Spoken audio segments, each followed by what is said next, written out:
الرحمن علم القرآن خلق الإنسان علمه البيان. الشمس والقمر بحسبان والنجم والشجر يسجدان والسماء رفعها ووضع الميزان ألا تطغوا في الميزان وأقيموا الوزن بالقسط ولا تخسروا الميزان. والأرض وضعها للأنام فيها فاكهة والنخل ذات الأكمام والحب ذو العصف والريحان. فبأي آلاء ربكما تكذبان. خلق الإنسان من صلصال كالفخار وخلق الجان من مارج من نار. فبأي آلاء ربكما تكذبان. رب المشرقين ورب المغربين. فبأي آلاء ربكما تكذبان. مرج البحرين يلتقيان بينهما برزخ لا يبغيان. فبأي آلاء ربكما تكذبان. يخرج منهما اللؤلؤ والمرجان. فبأي آلاء ربكما تكذبان. وله الجوار المنشآت في البحر كالأعلام. فبأي آلاء ربكما تكذبان. كل من عليها فان ويبقى وجه ربك ذو الجلال والإكرام.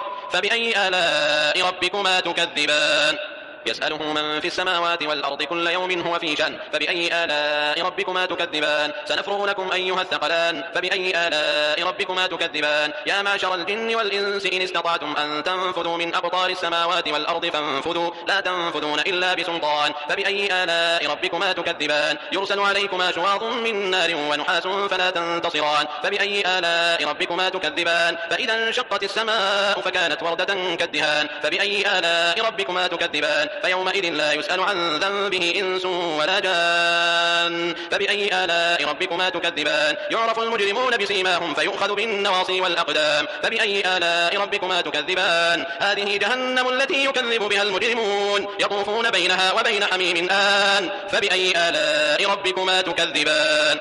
ولمن خاف مقام ربه جنتان. فبأي آلاء ربكما تكذبان. ذواتا أفنان. فبأي آلاء ربكما تكذبان. فيهما عينان تجريان. فبأي آلاء ربكما تكذبان. فيهما من كل فاكهة زوجان. فبأي آلاء ربكما تكذبان. متكئين على فرش بطائنها من استبرق وجنى الجنتين دان. فبأي آلاء ربكما تكذبان. فيهن قاصرات الطرف لم يطمثهن إنس قبلهم ولا جان. فبأي آلاء ربكما تكذبان. كأنهن الياقوت والمرجان. فبأي آلاء ربكما تكذبان. هل جزاء الإحسان إلا الإحسان. فبأي آلاء ربكما تكذبان.